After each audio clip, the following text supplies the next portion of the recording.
Hey everybody, I'm finally back after 9 months of no videos. And like all my reviews, I'm going to explain why in a short version and a long version. Short version is my dad got cancer.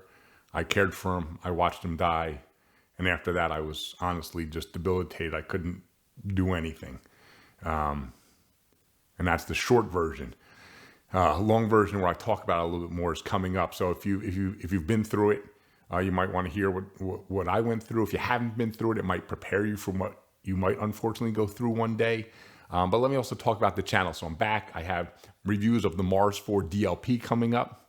I have reviews of the new Frozen Sonic 8K, which is a more affordable version than the Mini 8K. So 2 exciting reviews coming up, plus lots of resin reviews. Also, I'm going to do reviews on this channel, unendorsed, not paid for, not advertisement, just reviews of other products. If you like my style, if you like my reviews, these are going to be even more humorous. I don't ever curse in these 3D printing videos. In my other reviews, which will be clearly labeled as not 3D printing videos. So if you don't want to watch them, you won't be suckered in thinking it's a 3D printing video. But I'm going to try to be a lot funnier, a little more profanity, and a little more of my personality coming through. Hopefully you guys will tune in and watch. It'll be movie reviews, food reviews, all kinds of stuff like that. In addition, I have another channel that I'm going to talk about soon, but not now. So anyway, welcome back to my channel. I'm welcoming myself back. Welcome back to my wife helping out, which you saw in the little intro. And hopefully you guys will stick with me. I'm going to have tips and tricks again, reviews, all the good stuff. Now, on to the longer version with what happened with my dad. And again, for those people who are triggered by cancer, don't watch this part because, I'm going to try to do it without crying. So my dad, who, for what it's worth to any of you, I was extremely close with in my law practice. I worked with him every day for 30 years. And he was such a great guy, such a great man, gentle and nice and wise and generous to others. I mean, really, if the world had more men like my dad, the world would be a much, much, much better place than it is right now.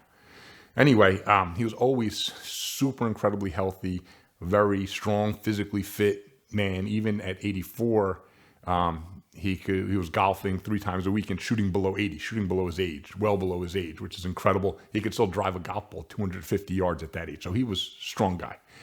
And then he was fine mentally. He had no issues at all. He was sharp as a tack. He honestly, at 84, if you saw him, he could have passed for 60. I mean, he was so healthy and vibrant. Stood ramrod straight, great posture, body still looked good, skin good, everything good. So, and he was a guy who just basically never got sick either. That was another weird thing about him. His health was off the charts good. And then kind of without warning, basically, I mean, I saw like a mildly strange behavior for just a day or two, which I actually attributed to the one thing he did like to do was drink a martini or 2 a day.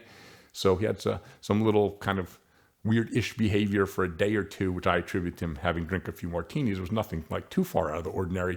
And then my mom called me one day and crying and said, "You have to come over. Your dad doesn't know who I am." So I rushed over. He didn't know who I was. My mom had called 911, so the ambulance was on the way. He didn't know his name. He didn't know anything. So we thought he had a stroke. Because literally it seemed like 90% of his memory was just suddenly gone. And then they took him to the hospital. They ran all the tests. And then they came out and told us that he had a brain tumor. And already the size of a golf ball. And 3 other smaller tumors the size of marbles in his brain already. And I kind of knew, they didn't tell us right away. They said they're still looking into what they could do. But I figured at 84-year-old, even if there was something they could do, it would probably kill him, right? If they had like open brains, brain surgery, right? And chemotherapy and all that stuff at his age would just be too much probably. But I didn't say anything to my mom or my sister because they were already, people were losing their minds already over this. By the next day, they told us, or maybe 2 days later, that it was inoperable and there was nothing we could do. Now, during this time, he still didn't know who we were. Couldn't basically remember anything. If I asked him where he was, he said, I'm at the airport. He didn't know he was at the hospital. The funny thing was, or not funny, but he still looked pretty good. Like he looked pretty healthy and didn't look sick at all. Just his brain was suddenly gone. The tumor had encroached and was bleeding, and whatever that was doing had cut off, I guess, access to his memories, basically. And then what happened from there was they gave him steroids, which to shrink the tumor, and I think also to stop the bleeding. They did something else maybe to stop the bleeding. And suddenly he came back to like 70%. This part was kind of great, I guess. He knew who we were. He knew his grandchildren were. He could not have a normal conversation because still 50% of his vocabulary was just gone, just disappeared. And so he'd start a sentence normally and then just trail off and say, I can't think of a word. Like, it was frustrating for him. So, after a couple of days, we took him home. And I'm glad we had that time with him at home where he was still, I don't want to say lucid, because again, like I said, part of his memories were gone and he couldn't understand certain things. And I don't know, I guess I'd call him 50 to 60% there, but still, in a sense, that was, even though it tore us apart, it was also kind of good because we could still talk to him, still kind of enjoy him, even though he wasn't fully there and didn't remember everything. And we also knew that was borrowed time because you can't be on the steroids too long. It ends up killing you anyway, right?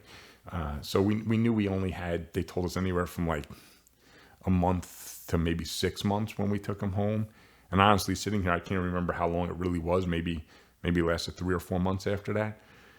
But it was torture for us. For the families, you can imagine, we're all very close to this man, and to have him be talking and not be able to finish the sentence or not know who someone was or just watch him struggle, it's beyond painful. The only thing I can say that was good during this process was that he wasn't in real physical pain. The one good thing about brain tumors, a lot of times they don't cause physical pain because I don't think you have really pain receptors in your brain. So even though his mind was being eaten by the cancer, it turned out, by the way, as this makes sense, when they did further tests, he had cancer all over. So like there was nothing they could have done anyway by the time we discovered it. But at least he wasn't in a lot of physical pain. He had some discomfort. His eyes were getting worse and worse every day. And also, I don't know necessarily hurt, but it bothered him. He couldn't see, and he said they felt funny was the best he could describe. But he wasn't like in the agonizing pain. I've had other relatives, unfortunately, die of cancer who were in pain, like a lot of pain. So as bad as this was on all of us, it could have been worse than it really was, I guess. And he had a pretty good spirit through the whole thing. Because of his comprehension was off on some things, I don't think he fully comprehended that he was dying, actually, which again was another, in a sense, it was another blessing that I don't think he really understood that he was dying. But of course, it was traumatic for me and my family to watch him die over those months. And then after he died, honestly, I guess for the first time in my life, I experienced, I guess, what you would call depression, in that I was so sad and so just like blah. I lost my joie de vivre, my zest for life, which I'm usually a very happy person, enjoying my life and trying to enjoy everything I do and get the most out of life, because I know you only go through once. It got sucked out of me when my dad died. We were so close. And it's not one of those things where I didn't realize it. I knew it before he died how close we were. And I knew that when he died, I was going to miss him. But the truth is, I didn't know how much it was going to impact me. Even at this age, when he had retired from work and I wasn't even seeing him every day anymore, I was still seeing him like 4 or 5 days a week because I loved him so much, and we were such good friends also that I saw him all the time. I had my parents for dinner over all the time. I took my kids there and would drop them off with my parents. Like, we were just close.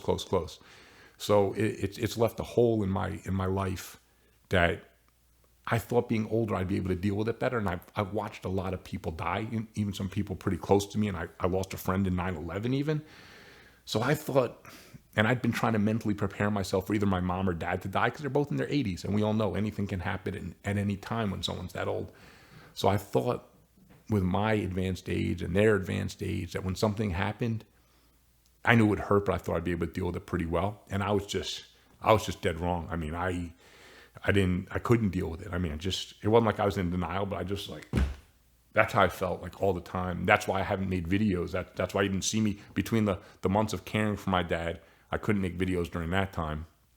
And then after he died, I didn't even want to do anything. I couldn't even go on social media. A lot of people messaging me about this or that, just being in contact, and a lot of friends. And honestly, I don't know if ghosted is really the right word, but I kind of ghosted everyone because I just couldn't deal with talking to anybody about anything. I I had trouble doing anything but the bare necessities, like take care of my dad's estate. I had to do that. I was able to do that, but other than that, I couldn't bring myself to do much anything at all, except for the kids. I put up a good front, and I, tried to be perky for them and everything. But then when they were out of sight, it was like this for me. So anyway, that's what happened. And listen, if anyone's gone through it, you know how bad it can be. If you haven't gone through it, I hope you never do. I really do, because it is awful. If anyone's going through it or goes through it, you can reach out to me on Facebook. I'll respond. So anyway, I might have to cut the video here. I'm getting sad.